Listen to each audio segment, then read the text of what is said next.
In many ways, Midnight is about bringing people together, and magic is all around you. It's about learning empathy for people who aren't like you. It's finding hidden strengths. It's so beautifully powerful, and I think that it just sort of leaps off the screen. There's so much atmospheric potential. The landscapes, they're almost like a character in and of itself. We made these concept songs for all of the creatures. It's not often you get that creative license. Her journey paralleled with my journey, and like many of our journeys. Did Mama know about this? She discovers the world is more than what she has known it to be. Coming up against all of these monsters and large creatures where she can communicate with them, heal them, learn from them. Watching Hazel just fly through the world doing all of these things is just a lot of fun.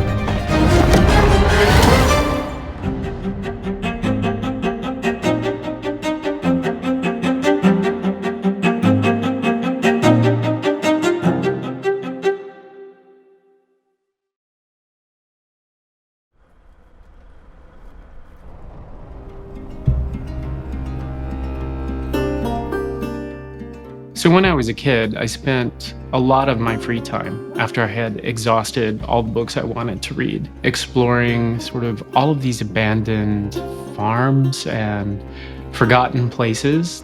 And you really, when you walk through a forest in the South, you never know what you're going to find. Now, as a kid, I would already be at the backside of this little swamp.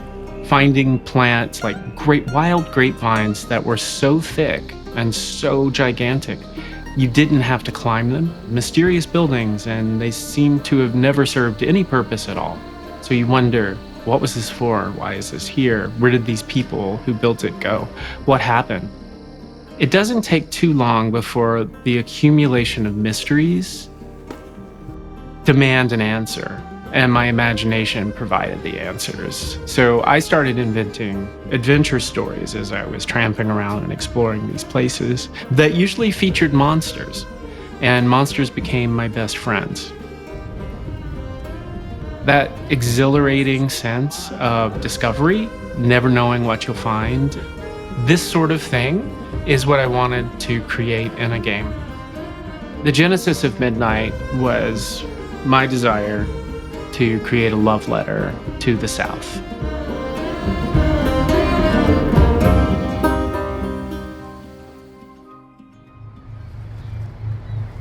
We are based in Montreal, which is in Quebec, in Canada, and is pretty far from the South.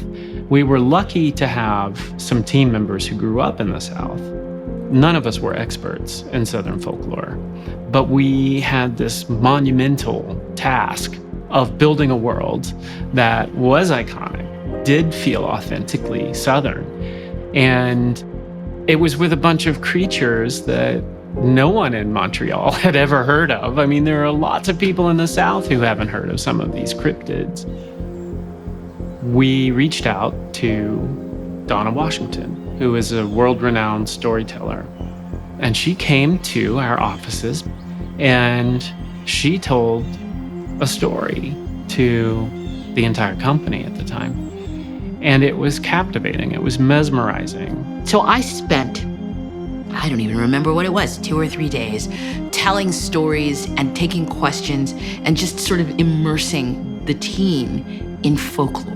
The stories that come out of the Southern, Gothic stories is kind of what you're dealing with in South of Midnight, are all stories about surviving in difficult times. They're about facing the things that scare you.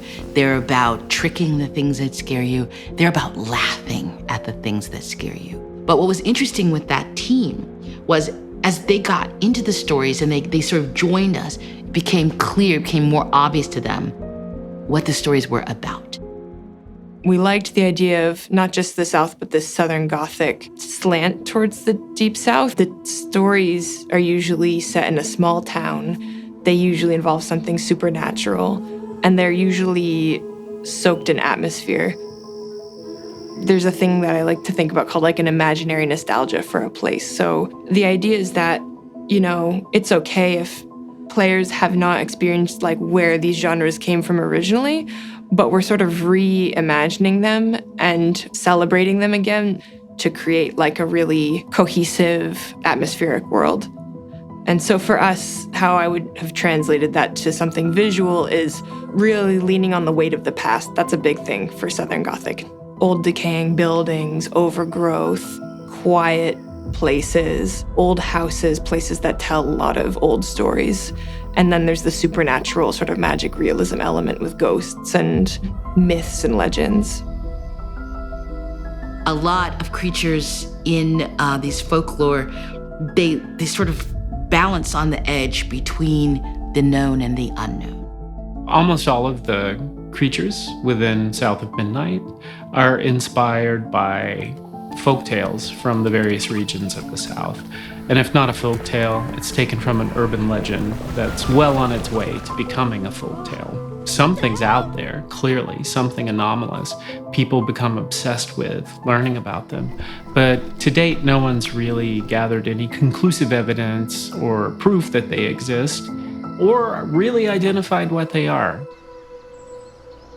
The creatures are all inspired by real folk tales. However, there's not a lot of visual information on the exact look of these creatures, which gave us a lot of flexibility to interpret them. For me, getting the tone and mood and making sure they had this sort of dark elegance to them was really important.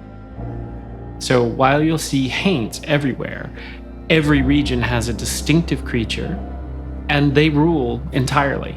So each kingdom is structured so that you understand, how did a creature become a monster?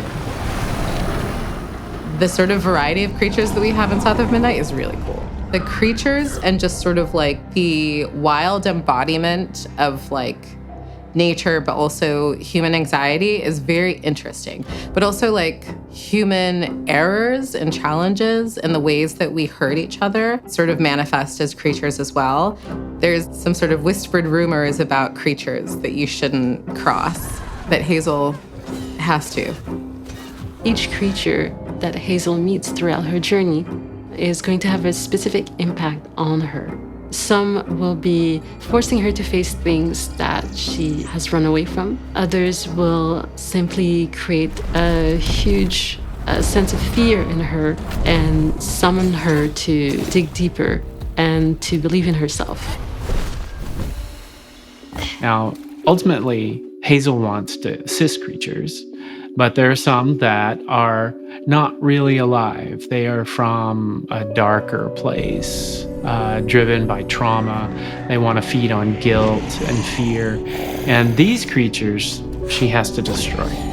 But the creatures with human souls, she wants to help. Magical realism is part of the vision for South of Midnight. Magic is real. Monsters are real. The unexpected can happen at any time. But the farther you go from the town center or the urban center, the more magical the world becomes. And it becomes a driving force, because once you start to notice even minor details that are out of place or unusual, you want more. And that's the way we built Midnight. For someone who, is a practitioner of a fundamental magical form, Hazel, your character, I think she likes it too.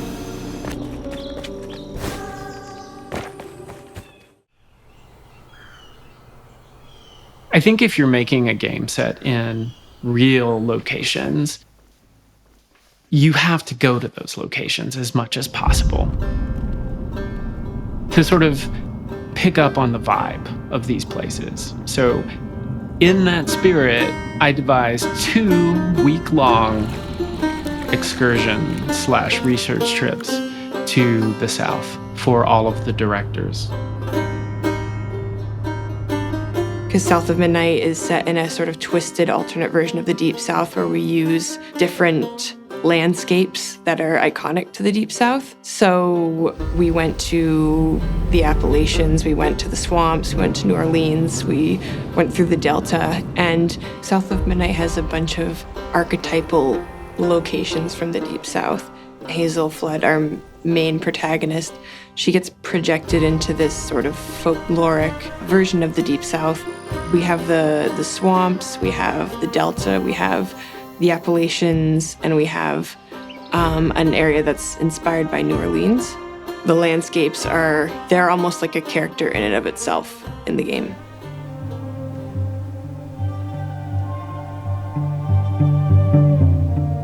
A lot of people who escaped from the plantation would go live in the swamps of like the Carolinas. People in like Florida and other places, they would go to the swamps because very few people are going to follow you into a swamp. And they made life work there, and I think that's really, really cool.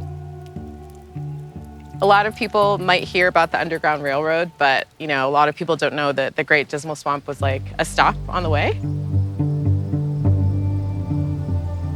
Imagining people build settlements out here is like Really wild. really, really wild.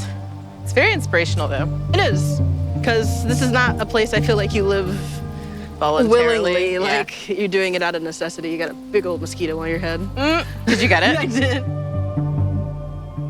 So it actually is really nice to normalize this setting. And even as a game setting, this isn't a usual setting. I mean, it's a little daunting trying to bring that history to the forefront. You feel like a great degree of responsibility. Yeah. Jinx.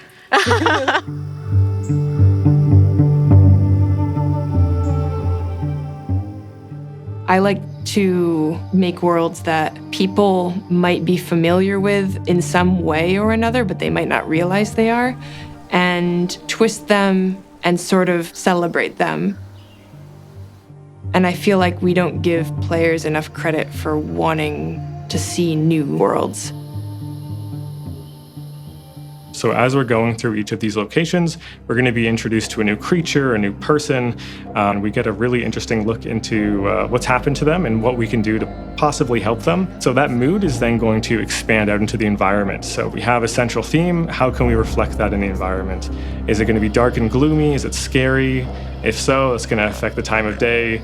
If it's something a bit more cheery, we can have that happening in the morning. The artists on our team have done such an incredible job really fleshing it out and making sure that the biome they're given really feels like that biome. And I would encourage people who are playing the game or watching gameplay to just look around and see what type of vegetation is there, what's on the ground, what materials, are you walking over. Just look at the animals. Like, there's so many little details to make you feel like you're in the Deep South.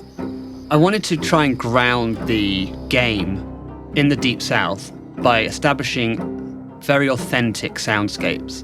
And we did that by employing Andy Martin to go actually into the swamps of Louisiana and record over the course of 6 months, I believe, at different times of year, to capture the sounds of the South and the swamps.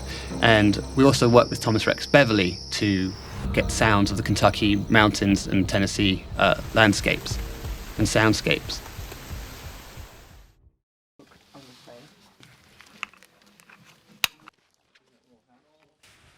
Look, where'd they go?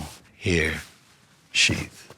Because this game is so very specific, Hazel being from the Southeast, Hazel being an athlete, being a track star. And I wanted the intricacies of those things to really pop out in Hazel. And it's the type of subtlety that really brings a character to life. Hi, hon. How are you? I'm ready to go. Cool, let's rock.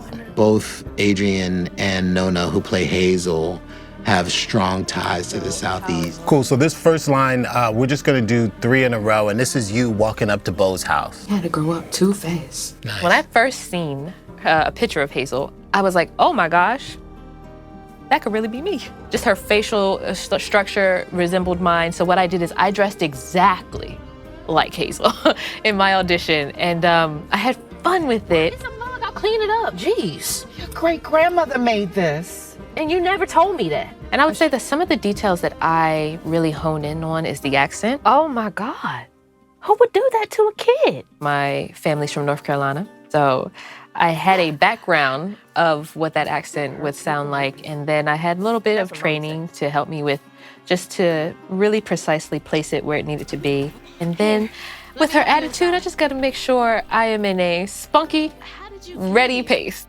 You know, she has sassiness, she has a modernness to her, but she's also respectful of her elders. She's also very empathetic. She's very driven, competitive. And I remember just feeling so connected. Her journey paralleled with my journey and like many of our journeys. This story centers around a young Black girl, so I couldn't help but be just in love with that idea. And I think Hazel in the writing and the way that she's designed, it's so beautifully powerful. And I think that it just sort of leaps off the screen. And the way that she speaks and carries herself, the way that she allows herself to be vulnerable and scared and confused and unprepared, I think is something I'm really excited that we get to follow in this story, in her story. Shaking bones. The handcrafted style is applied into everything. There's something soulful about that, and I think it resonates with a lot of people, and it felt really appropriate for this Deep South, a Southern Gothic dark fantasy to have this sort of organic, natural touch to the style. Boo what? Yeah, I saw you jumping. We had to figure out a style where things are exaggerated, there's little thumbprints and imperfections, and everything kind of has this sort of twisted feeling to it. So we went and visited this stop-motion studio in Montreal called Clyde Henry, and they have a really special style that has this sort of dark, twisted eeriness that was something we wanted for South of Midnight, and we actually looked at their maquettes and looked at how they were made, and then the artists went back and we had to create techniques to reverse engineer how things are actually made by hand. Yeah, everything from the foliage to the props to the buildings to the characters, they all have a handcrafted look to them. Maybe I could help bottle up the paint. So I'm the last person left here. So the animation style is just stop motion. So a lot of the narrative of the game is that you have Hazel, who is, while searching for her mother, coming across a number of people in the world who have gone through things. They have experiences. Everyone's got something that's made them a little rough. And while she has the power to weave and heal these sort of things, there becomes a sort of understanding of people's imperfections, those experiences that they've had. Yeah, that's good. Sort of define who they are as a character. It's nighttime, you can leave, but they're starting to go banging on door to door to each house. And so the stop motion treatment gives us the opportunity to bring in those little moments of friction, of imperfection, individuality. You feel it in the animation, you feel it in the motion, you feel it in performances, and that matches what you feel in the narrative and the relationships you have with characters. One take. Yeah. Hazel is coming into her power. She's a young woman who, through this adventure, finds the true nature in herself as a leader. She finds her magical powers. She's awakening to a world of possibilities she did not know existed. So the main character that you control, Hazel, is a weaver. She's inseparable from her weaver abilities. All of them are calculated to make you more aware or continuously aware of how the weaver sees the world and how she can pull from the world to traverse in extreme ways that normal humans simply can't do. The most important metaphor about your abilities as a player is the perception of trauma in creatures. You can see it. It's like a cancer. So the ability to weave is you can take these big masses of dark energy and release it from each other, release it so the good can get in, so the good can thrive. And that's what I love about Hazel Flood is the things that she's doing are all a part of healing and helping others. It's inspired by textiles and crochet and knitting, and we wanted to sort of take back this, which is traditionally considered more of a feminine art, and make it this powerful, beautiful magic. And we wanted it to really feel like this is how she does magic, is by manipulating these tangible strands. And the look of them was very much inspired by lace. Lace is very Southern Gothic. It's this like supernatural, living, sort of sentient material.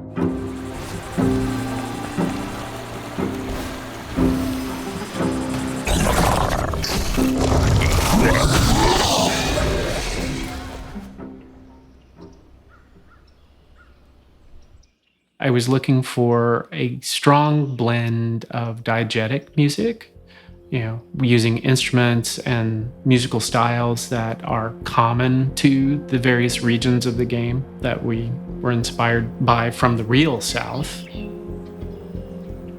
I remember David coming back from a trip to the South, and he had this epiphany. He told me that he wanted the action to equal musicality. Right. And I was very intrigued with this creative direction. I was like, okay, how do we do that? After knowing we needed action equals musicality, we thought of Olivier de Rivière, because he, not only is he a great composer, he's also an amazing interactive music specialist.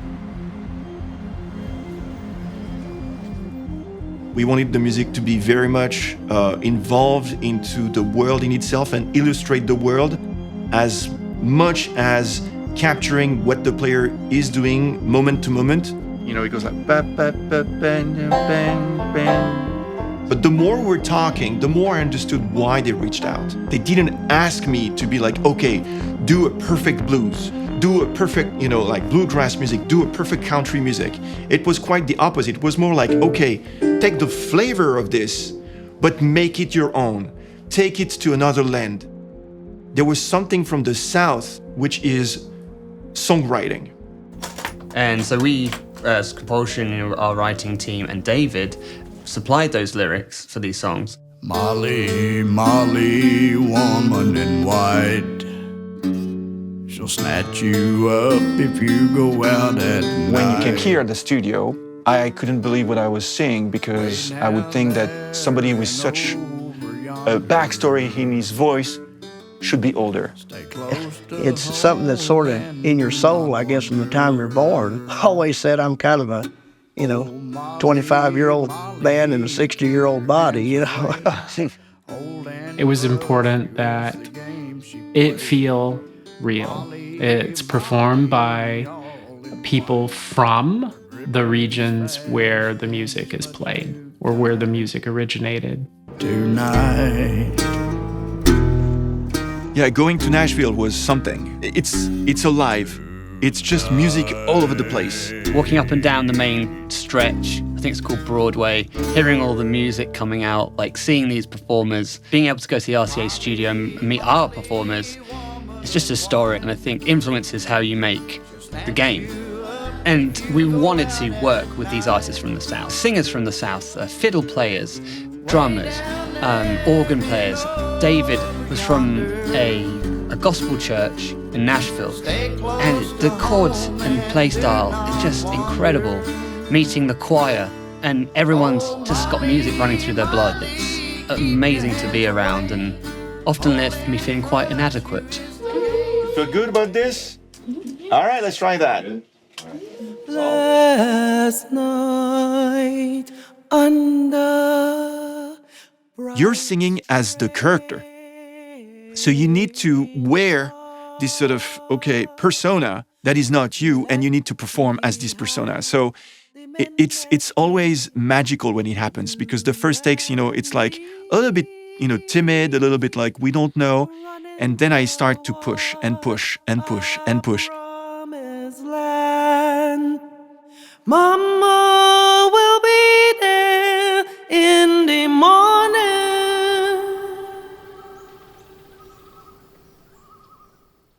Audio design is sort of interactive. The more you embrace being a weaver, the more of the music of the universe you hear during gameplay. And we wanted the universe to literally talk to the player. And we used children's choir voices. And so the idea was like, as you go through the level, you will unveil the backstory of each creature. And as you do this, you will as well unveil the song, but not in a way that is the final shape, but rather in an unsettling, sometimes disturbing way.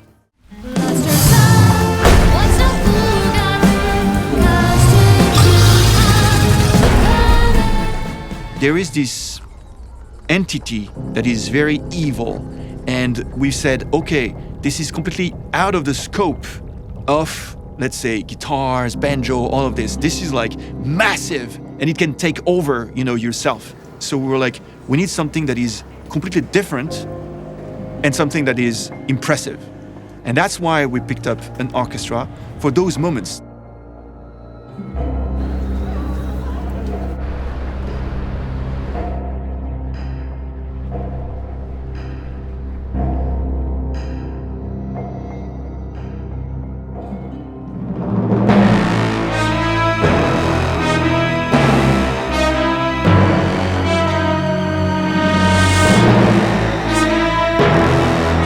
The process of us recording with everyone together is fairly rare, in fact very rare. It puts a little bit more onus on the performance and making sure that the balance, the blend, all those musical details are really finessed. That was why we thought that was so interesting. Like the orchestral textures which felt out of place in the Deep South. By cleaning those zones of those entities, you removed the out of place, the orchestral textures, and replaced those with voices and with grounded instrumentation and the ambience that returned.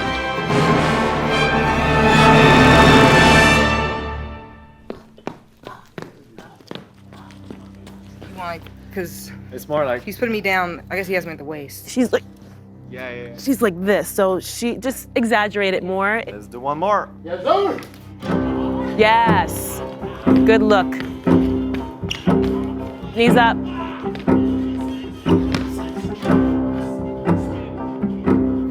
Collapse. Struggle, struggle. Not yet. The challenge is really the fact that a character like Hazel in a game like this hasn't really been done before, and it hasn't been done in a way that really brings to light what it is like to be a young Black woman in this time period with these challenges and the complexities that come with that. I mean, when I think about how many games are set in the South with a strong Black female lead, I don't recall that many. That in itself shows how important this is. I think it's really cool that a little Black girl could cosplay Hazel with the hair that's growing out of her head. It's nice to see yourself reflected in a piece of media and not in a way that feels stereotypical or inauthentic. Like Hazel, we can be weavers, we can be fairies, we can be magic users. We can do a lot more than just, I think, what people assign to the South. We hope that one day you'll be able to play a character like that. But it's really important that Hazel's story is relatable to a lot of different people. Like, I think you don't have to also be like a Black woman to understand and relate to Hazel. She's battle ready, but then she's also, opening up to her inner child. And then it gets really dangerous at other times. She's kind of doing a little bit of it all. I think it shows how expansive this world is. Whether these people are humans or they're a giant necrotic alligator, all of these creatures are worth helping and helping in the way they want. Beautiful. Well done. I think that's just a really strong message that there is a power in healing. We can actually heal through our pain. And it's a journey of finding empathy for those who seem like they shouldn't receive any at all. I think that's really important. I think that's something that makes this game so important and so unique.